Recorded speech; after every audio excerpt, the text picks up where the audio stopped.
Kamaitachi is pretty erratic. He usually charges at you in a spin very first thing when this fight starts, so get ready to block. You're going to do a lot of blocking in this fight. Even if you are a light build that uses dodging, blocking is just very, very important here. Some of his attacks are just really fast, and generally when you block, even if you run out of ki when you get hit and it drains your whole ki bar and you're staggered for a second, he doesn't attack fast enough to punish you for this, so it's better to block and get your ki drained than to try and dodge and get hit if possible.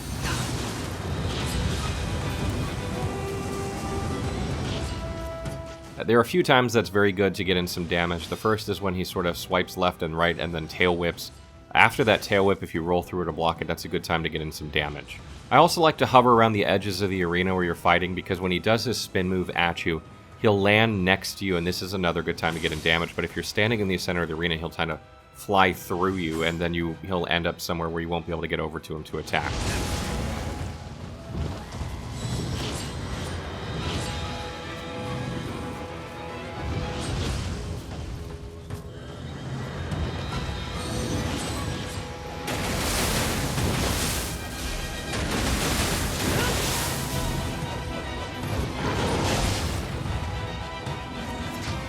Additionally, when he changes to Dark Realm or from Dark Realm back to normal is another good time to get in a bunch of damage. When in the Dark Realm, there's going to be a point where he's going to spawn a couple extra copies of himself, and then immediately they're all going to launch themselves at you. You need to be ready to block these and dodge out of the way so that you don't get killed by this.